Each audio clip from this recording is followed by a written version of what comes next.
Hello, people. I hope you guys are doing well. I'm Shobit, and today I'm going to discuss with you regarding financial planning. Friends, financial planning is a subject which is very misunderstood in our day-to-day life.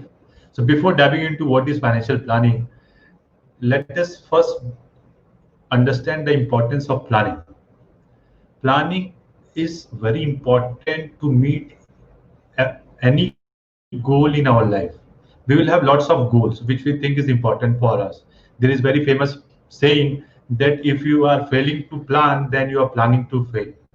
So it is very important that we plan for every goals which we have. There is other a very important quote which says, if the goal without a plan is a daydream.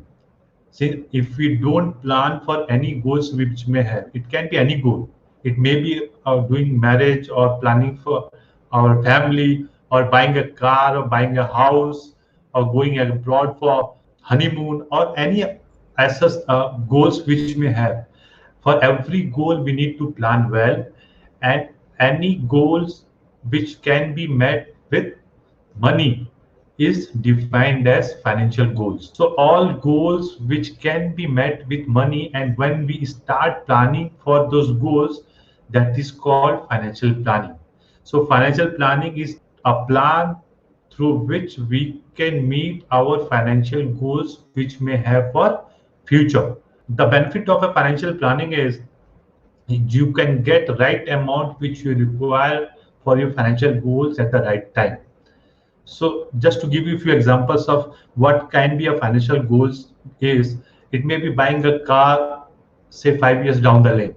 So we have certain time at what time we want. We will have certain amount. Say we want a car of 10 lakh rupees after 5 years. So that is a financial goal which we have converted into financial plan, and we have added a time and the amount to it. So any goal which can be met with money and will have two important aspects attached to it. One is the amount and one is the time, that will be defined as financial plan. Every need which we may have for our retirement. So we know we will retire at 60, and we can ascertain how much amount we require on for our monthly needs once we retire, or for our kids education. Suppose our kids wants to do engineering, so how much amount they require when they reach 80.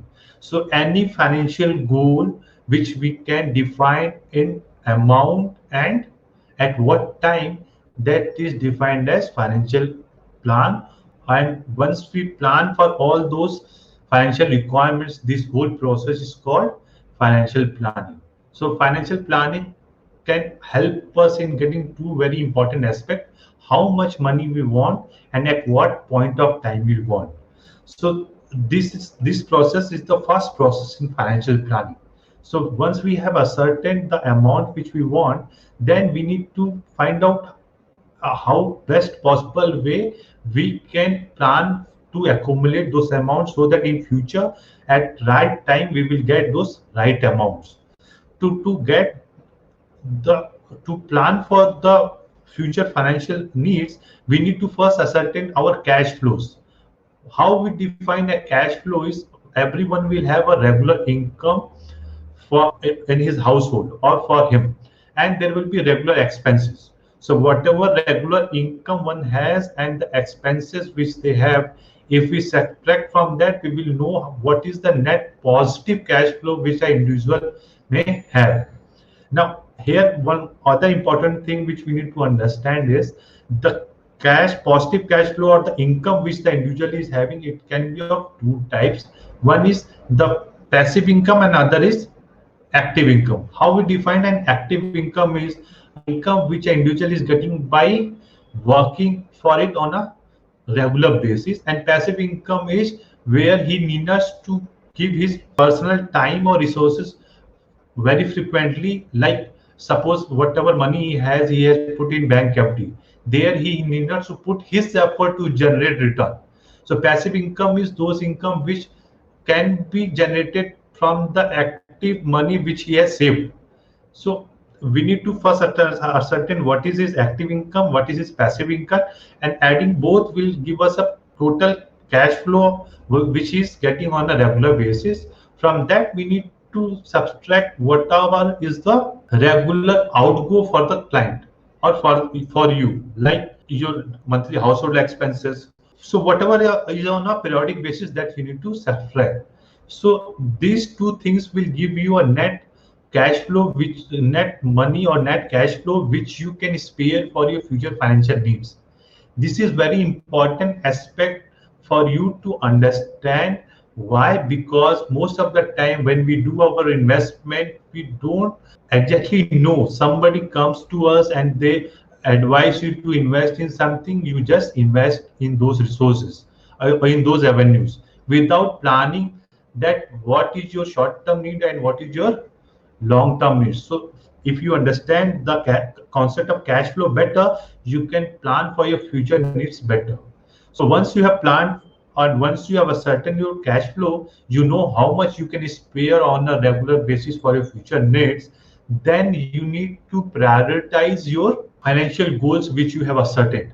So suppose you have 5 goals for your retirement, for your kids' education, for buying a 10 lakh rupees car, or to buy a house of 1 crore rupees. But the cash flow which you can set aside for these goals are not sufficient. Then you need to prioritize for which goals first you need to go for, and which can be either reduced, which goals, financial goals which can be reduced or can be altogether left alone. Prioritizing your goals according to the cash flow which you have will give you a very clear picture as to how you want to plan for it.